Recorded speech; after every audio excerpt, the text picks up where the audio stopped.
Hello my guys, വെറുതെ ഇങ്ങനെ ഇരുന്നപ്പോ S M സ്ട്രീറ്റിൽ ഒന്ന് ഇറങ്ങി നോക്കിയാണ്. പിന്നെ എനിക്കൊരു ഷൂ എടുക്കണമെന്നുണ്ട്. ഇവിടെ എത്തിയപ്പോ ലെഫ്റ്റിക്ക് പോണോ നേരെ പോണോന്ന് ഒരു സംശയം. നേരെ പോയാലോ കുട്ടികളെ നേർവയിലുള്ളൂ. അപ്പൊ ഞാൻ നേരെ കിടക്കും. അപ്പൊ ഇവിടെ ഒരു ഷൂവിന്റെ പീടി കണ്ടപ്പോ നേരെ അങ്ങോട്ട് പോയി നോക്കി. അവിടെ ചെന്നപ്പോ ചോർ ബസാറിൽ കൂട്ടിട്ട് മാതിരി കൂട്ടിട്ടിക്കണിഞ്ഞ് വില നോക്കട്ടെ. ഞാൻ എടുക്കാൻ വേണ്ടി ഉദ്ദേശിക്കുന്ന മോഡൽ ഇതാണ്. പക്ഷേ പ്രശ്നം എന്താ പറയുക, നമുക്ക് ഭാഗമില്ലടോ. ഇതിന്റെ വേറെ സൈസ് ആണെങ്കിൽ അതും ഇല്ല.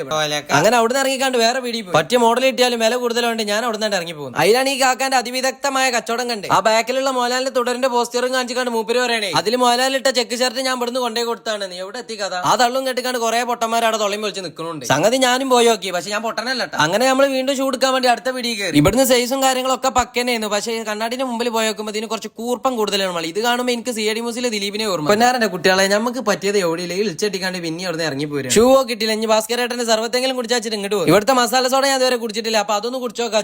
ഏതായാലും ഇനി ഇത് കുടിച്ചിക്കാണ്ട് വിഷമം തീർക്കാച്ചിട്ട് ഒറ്റ വലിയാണ്ട് വലിച്ചു നോക്കിയാണ്. സംഗതി എനിക്ക് അങ്ങോട്ട് ഇഷ്ടപ്പെട്ടില്ല. അതും അങ്ങോട്ട് ഫ്ലോപ്പ്. ഈ സംശയം കണ്ടപ്പോ എനിക്കും ഒരു സംശയം. ഇനിയിപ്പോ എന്താ നെക്സ്റ്റ് പരിപാടി? ഇന്ന് തൊട്ടതെല്ലാം ഫ്ലോപ്പാണ്. ഇനി അടുത്ത പരിപാടി ഒക്കെ വെച്ചിട്ട് നോക്കുമ്പോഴാണ് തുടരിന് പോയെന്ന് വിചാരിച്ചു. അങ്ങനെ നേരെ ഗോകുലമാൾക്കൊന്ന് പോകുന്നു. ഈ വണ്ടിക്ക് നല്ല ഇഷ്ടപ്പെട്ടു. എനിക്ക് ഇതിൽ ഒരു റൗണ്ട് കയറാനൊക്കെ ഒരു പൂതി. അതിലാണ് ഒരു ഉസുറുമിളിയാത്തൊരു ചക്കരം കൊണ്ട് നിൽക്കുന്നുണ്ട്. ഞാൻ എന്റെ കണ്ണ് അസ്താഫുല്ലാ എന്ന് പറഞ്ഞാണ്ട് തിരിച്ചു കണ്ട് അവിടെ നിന്നാണ് പോകുന്നത്. യാ റബ്ബേ, എന്തിനാ നമ്മൾ അറാമിന്റെ നോട്ടം നോക്കുന്നത്? അങ്ങനെ തുടരിന്റെ ടിക്കറ്റ് എടുക്കാൻ വേണ്ടി പോയി. പോയിനെക്കാളും സ്പീഡിൽ തിരിച്ചു വരേണ്ടിയെന്ന്. അതും ഫുള്ള് മൂഞ്ചലോണ്ട് മൂഞ്ചി. ഇന്ന് രാവിലെ ഗണിയുണ്ടോനൊക്കെ എന്റെ കജ്ജ് കിട്ടുകയാണ്. ചമ്മന്തി ഇറക്കണ മാറിയുടെ അമ്മിമട്ട ഇറക്കലേക്ക് ഇറങ്ങി. ഞാൻ അത്രയും പിരാന്തു. ഏതായാലും ഒരു കസാലയാണ്ട് വലിച്ചിട്ടിക്കാണ്ട് ഞാൻ നേരെ ഇരുന്നിട്ട് കളിയാണ് കണ്ടത്. അല്ലാതെ വേറൊരു ഓപ്ഷനും ഇല്ല. അപ്പൊ ചൊർക്കിൽ എന്നെ കാണി ഫോളോ ചെയ്താൽ അടുത്ത വീഡിയോ വരെ ബൈ ബൈ.